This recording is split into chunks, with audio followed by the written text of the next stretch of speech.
নারী অধিকার সংস্কার বিষয়ক কমিশন এবং এর প্রস্তাব বাতিল সহ 4 দফা দাবিতে রাজধানীর সোহরাওয়ার্দী উদ্যানে মহাসমাবেশ করছে হেফাজত ইসলাম। সেই সাথে জানিয়েছে শাপলা চত্বর ট্র্যাজেডি সহ আওয়ামী আমলের সব গণহত্যার বিচার এবং নেতাকর্মীদের বিরুদ্ধে দায়ের হওয়া মিথ্যা মামলা প্রত্যাহারের দাবি। ফজরের নামাজের পর থেকে বিভিন্ন এলাকা থেকে আসতে থাকেন সংগঠনটির নেতাকর্মীরা। তবে সকাল 7টার আগেই মূল সমাবেশস্থলে প্রবেশ করে হাজার হাজার মানুষ। সমাবেশে যোগ দেয় নেতাকর্মীরা বলেন, কোরআন ও সুন্নাহ বিরোধী কোনো আইন মেনে নেবে না তারা।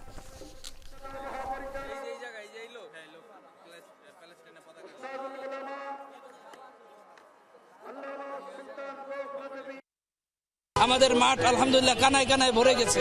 তো ইনশাল্লাহ আমরা আশাবাদী, মাঠ তো বলবেই, পুরো ঢাকা শহর একটা গণজাগরণ সৃষ্টি হবে ইনশাল্লাহ। নারী সংস্কার কমিশনে যে সুপারিশ করা হয়েছে তারা এই কমিশন বিতর্কিত, কারণ এখানে যে সমস্ত সুপারিশ করা হয়েছে সেগুলো ইসলাম বিরোধী এবং কোরআনের সাথে সাংঘর্ষিক।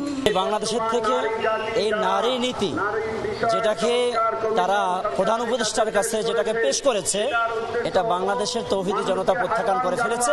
এটা কখনো এখানে বাস্তবায়ন হতে পারবে না। যদি হয় তাহলে লক্ষ লক্ষ আলেম ওলামা মুসলমানদের লাশের উপর দিয়ে এটা বাস্তবায়ন করা সম্ভব, এছাড়া সম্ভব না। বাংলাদেশের মানুষ জীবন দিয়ে হলেও, প্রয়োজনে যুদ্ধ করে হলেও এই আইনকে বন্ধ করে ছাড়বে ইনশাআল্লাহ। হেফাজতে ইসলামের মহাসমাবেশের খোঁজখবর রাখছেন সহকর্মীরা। সোহরাওয়ার্দী উদ্যানে যাব, শুরুতেই সহকর্মী রিয়াজ রায়হান যোগ দেবেন। রিয়াজ, সমাবেশ তো আনুষ্ঠানিকভাবে এরই মধ্যে শুরু হয়ে যাওয়ার কথা, কি বলছেন হেফাজতে ইসলামের নেতৃবৃন্দ? বাছাইকৃত লাল সরিষার দানা থেকে তৈরি হয় প্রাণ সরিষার তেল, আসল ঝাঁঝে আসল স্বাদে। চলছে, অর্থাৎ এর মাধ্যমে আনুষ্ঠানিকভাবে সকাল 9টা বাজেই যে পূর্ব ঘোষণা ছিল, সেই পূর্ব ঘোষণা অনুযায়ী সকাল 9টা বাজেই শুরু হয়েছে আনুষ্ঠানিক যে মহাসমাবেশ। 4 দফা দাবিতে হেফাজতে ইসলামের সেই মহাসমাবেশ শুরু হয়েছে। তার আগে মূলত আমরা দেখেছি ভোর থেকেই হেফাজতে ইসলামের নেতাকর্মীরা ঢাকার বাইরে এবং দেশের বিভিন্ন প্রান্ত থেকে বাসে করে বা যেভাবে পেরেছেন এই সোহরাওয়ার্দী উদ্যানে এসে উপস্থিত হয়েছেন এবং এখনও আসছেন এবং পথে আমাদের সহকর্মীরা যিনি জানাচ্ছিলেন সেটি তারা শহর পথে এখনও আছেন। তবে তার আগে বলতে গেলে সকাল 7টার পর থেকে একেবারে 9টা পর্যন্ত টানা 2 ঘন্টা বা 1.5 ঘন্টার বেশি সময় বিভিন্ন স্তরের নেতাকর্মীরা থানা, উপজেলা, মহানগর সহ বিভিন্ন স্তরের নেতাকর্মীরা তারা বক্তব্য দিয়েছেন এবং তারা বক্তব্যে তাদের যে 4 দফা দাবি রয়েছে, নারী বিষয়ক সংস্কার কমিশনের কোরআন সুন্নাহ বিরোধী প্রস্তাবনা এবং কমিশন বাতিল, সংবিধানের বহুত্ববাদের প্রস্তাবনা বাতিল এবং আল্লাহর উপর পূর্ণ আস্থা ও বিশ্বাস পুনর্বহাল, ফ্যাসিবাদের আমলে দায়েরকৃত সকল মিথ্যা মামলা প্রত্যাহার এবং বিশেষ করে শাপলা চত্বর, অর্থাৎ এক যুগ আগে 2013 সালের 5ই মে শাপলা চত্বরে যে তারা যদি বলছেন যে গণহত্যা হয়েছে, সেই গণহত্যার বিচার এবং তার সাথে দায়ীদের অবিলম্বে বিচারের কাঠগড়ায় দাঁড় করানো এবং ফিলিস্তিন ও ভারতে মুসলিম গণহত্যা নিপীড়নের বন্ধের দাবিতে এই সমাবেশে তারা বলছেন যদি কোনো ধরনের, বর্তমান সরকারকে তারা হুঁশিয়ার করে দিয়েছেন, যদি কোনো ধরনের কোরআন সুন্নাহর সাথে সাংঘর্ষিক কোনো আইন প্রণয়ন করা হয় বা কমিশনে যদি কোনো সুপারিশ বাস্তবায়ন করার চেষ্টা করা হয়, তাহলে তারা আওয়ামী লীগের মতো, আওয়ামী লীগকে যেভাবে বৈষম্য বিরোধী ছাত্র আন্দোলন বা আন্দোলনের মাধ্যমে বিচারণ করা হয়েছে, তাদেরকেও সরাসরি বলেছেন যে এই সরকারকেও সেই ধরনের পরিণতি ভোগ করতে হবে যদি তাদের যে দাবি রয়েছে সেই দাবিগুলো বাস্তবায়ন করা না হয় বা দাবিগুলো পূরণ করা না হয়, অথবা এই যে সাংঘর্ষিক, তাদের ভাষায় যে সাংঘর্ষিক যে ধারাগুলো রয়েছে বা সাংঘর্ষিক প্রস্তাবগুলো রয়েছে সেই প্রস্তাবগুলো যদি বাতিল করা না হয়। তবে সুশৃঙ্খলভাবে তারা যেভাবে শুরু করেছেন সেভাবে তারা শেষ করতে চান এবং সরকারকে এখান থেকে যে দাবি, সেই দাবির আলটিমেটাম দেওয়া হতে পারে। কিছুক্ষণের মধ্যে সমাবেশের যে প্রধান অতিথি হেফাজতে ইসলামের আমির শাহ মহিবুল্লাহ বাবুনগরী, তিনি কিছুক্ষণের মধ্যে আসবেন এবং তারপর পরই মূলত যে জাতীয় হেফাজতে ইসলামের তারা বক্তব্য শুরু করবেন। ধন্যবাদ আপনাকে রিয়াজ। যাব আরেক সহকর্মী রেদওয়ান আহমেদের কাছে। রেদওয়ান, সকাল থেকেই নেতাকর্মীরা আসতে শুরু করেছেন, আমরা জানিয়েছি সংবাদে। সমাবেশে এই মুহূর্তে সমাগম কেমন দেখছেন নেতাকর্মীদের, আমাদের একটু জানাবেন।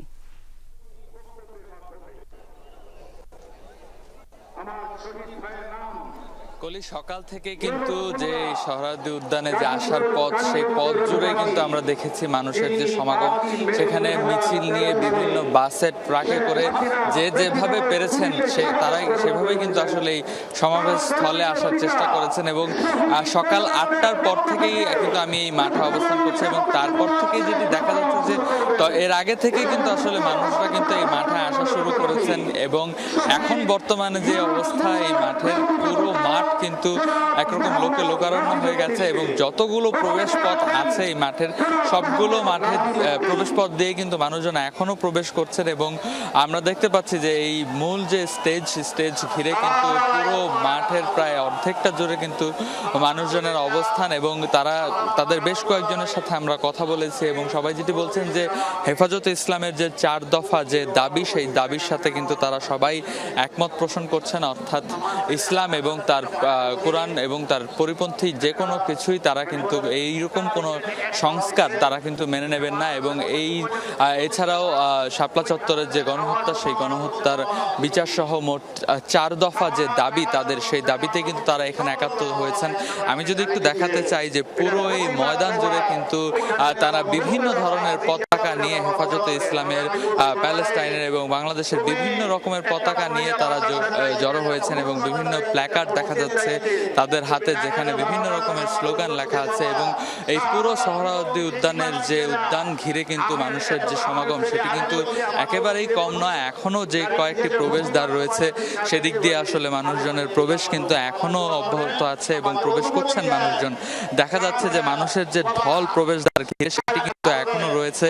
সেই সাথে আমরা দেখতে পাচ্ছি যে নিরাপত্তার কথা যদি একটু বলতে চাই যে সকাল থেকে কিন্তু আমরা দেখেছি যে এই প্রবেশ গেটগুলো ঘিরে কিন্তু যে বাড়তি নিরাপত্তা ব্যবস্থা সেটি কিন্তু নেওয়া হয়েছে। আমরা এই একজন পুলিশ সদস্যের সাথে কথা বলছিলাম এইখানে যে দায়িত্বরত, তিনি আমাদের জানাচ্ছিলেন যে এই সমাবেশ ঘিরে কিন্তু যে বিশেষ নিরাপত্তা ব্যবস্থা সেটি কিন্তু নেওয়া হয়েছে এবং প্রত্যেক মোড়ে কিন্তু পুলিশ সদস্যদের সাথে সাথে হেফাজত ইসলামের কর্মীরাও কিন্তু ভলেন্টিয়ার হিসেবে কাজ করছেন এই সমাবেশকে সফল করার জন্য। মূলত তারা যেটি বলছেন যে এই সমাবেশের যে মূল বার্তা সেই বার্তা যেন সবার মাঝে পৌঁছে যায়, সেই বার্তাটি আসলে যেন সুস্পষ্টভাবে তারা সবার কাছে উত্থাপন করতে পারেন, সেই জন্যই কিন্তু তাদের আজকের এই মহাসমাবেশের এই আয়োজন। অনেক ধন্যবাদ আপনাকে রিদওয়ান।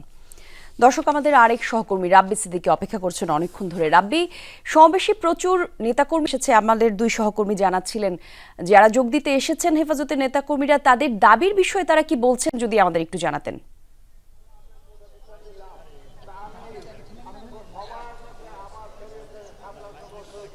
কলি, দেশের বিভিন্ন জেলা থেকে, জেলা, উপজেলা, থানা, ইউনিয়ন থেকে কিন্তু হেফাজতের নেতাকর্মীরা তারা সোহরাওয়ার্দী উদ্যানে এসেছেন। এরই মধ্যে কিন্তু উদ্যান মঞ্চ ভরে গেছে, এখনও কিন্তু নেতাকর্মীরা আসছেন। তাদের এই মহাসমাবেশে তারা যে কথাটি বারবার তারা বলতে চাইছেন যে ইসলাম বিরোধী কোনো বিতর্কিত আইন, বিতর্কিত নীতি তারা মানবেন না, সে কথাই তারা বলছেন। আমি আছি সোহরাওয়ার্দী উদ্যানের যে গেট, যে বাংলা একাডেমির অপোজিটে যে গেটটি, সেই গেটে আসলে বুঝতেই পারছেন যে নেতাকর্মীরা খুব সকাল থেকেই তারা এখানে এসেছেন এবং তাদের যে মুরব্বী তারা যে বক্তব্য রাখছেন সেই বক্তব্য তারা শুনছেন। আর অন্যান্য যে গেট, সেই গেট দিয়েও কিন্তু নেতাকর্মীরা কিন্তু আসছেন এবং সে আসার স্রোত চলতেই থাকবে। 12টার দিকে মূল যারা নেতা আছেন তারা এখানে বক্তব্য রাখবেন। তার আগে আমরা একটু শুনতে চাই আপনাদের যে দাবি আপনারা করেছেন, এরকম একটি আইন বা নীতি কিভাবে হলো? এটা হওয়ার কারণ হলো কিছু দুষ্ট চক্র আছে যারা ইসলামকে কলুষিত করার জন্য, যারা ইসলামের বিভিন্ন বিষয়কে সমাজের ভিতরে বিভিন্ন বিস্ফোরণ হিসাবে ছড়াবার জন্য বিভিন্ন কোরআনের অকট্য দলিলকে তারা অবমাননা করে সেখান থেকে একটা নীতি তারা সমাজে দিতে চায়, যার দ্বারা ইসলামের ক্ষতি হয়, ইমানের ক্ষতি হয়। এটা পশ্চিমাদের সভ্যতা, ইহুদি খ্রিস্টানদের, তারা হয়তো দালাল, না হয় তারা নাস্তিক, অথবা তারা মুনাফেক, অথবা অন্য কোনো তাদের স্বার্থের কারণে এই সমস্ত কাজগুলো করতেছে, যাতে ইসলামের ভিতরে একটা ভেদাভেদ সৃষ্টি হয়, বিশৃঙ্খলা সৃষ্টি হয়। ধন্যবাদ। আপনি কোথা থেকে এসেছেন? আমি গাইবান্ধা থেকে এসেছেন। আপনাদের আজকের মূল দাবিটা কি? আজকে আমাদের মূল দাবি যে নারীর বিরুদ্ধে যে ওনারা যে আইন জারি করতেছে এটা হবে না। ইসলাম অনুযায়ী ইনশাআল্লাহ দেশ চলবে। আজকে আমাদের আশার দাবি, আমি যশোর থেকে আসছি, নারী সংস্কার কমিশনেরা বাতিল করতে হবে অবিলম্বে, এবং 2013 সালে যে ফ্যাসিস্ট হাসিনা গণহত্যা চালিয়েছিল এই হেফাজতের কর্মীদের উপরে, সেই ফ্যাসিস্ট হাসিনাকে এই ভারত থেকে নিয়ে এসে অবিলম্বে তার বিচারের কাজটা জড়াতে হবে, তাকে ফাঁসি চাই আমরা। এবং আরো যে 24-এ যে ছাত্রদের উপর নির্মমভাবে এই ফ্যাসিস্ট হাসিনা গণহত্যা চালিয়েছিল, তার এর জন্য তার বিচার চাই, তাকে নিয়ে এসে অবিলম্বে তাকে ফাঁসির কাজটা জড়াতে হবে। আপনারা আপনাদের যে গণহত্যার বিচার চেয়েছেন, আপনাদের এখনো অনেক নেতাকর্মীর বিরুদ্ধে মামলা আছে, সেই মামলা এখনো প্রত্যাহার হয়নি, এই বিষয়ে আপনাদের কোনো বক্তব্য আছে? আমরা সরকারের কাছে সুস্পষ্ট ভাষায় বলে দিতে চাই, বিভিন্ন দলের নেতাকর্মী তারা নির্দ্বিধায় বের হয়ে গেছে, শত শত হত্যা করার পরেও তারা কিভাবে বের হলো, অথচ আমাদের নেতাকর্মীরা, আমাদের মুরব্বীরা এখনো জেলখানার কাছে। ধন্যবাদ। কলি, শুনছিলেন যে তারা আসলে যে দাবিটি করেছেন, মূল দাবিটি যে এই প্রস্তাবিত যে নারী কমিশনের যে প্রস্তাব, সেই প্রস্তাব বাতিল করতে হবে। এছাড়া হেফাজতের যে 5ই মে শাপলা চত্বরে যে গণহত্যা, সেই গণহত্যার বিচার করতে তারা দাবি হবে। জি, জানিয়েছে। ধন্যবাদ আপনাকে।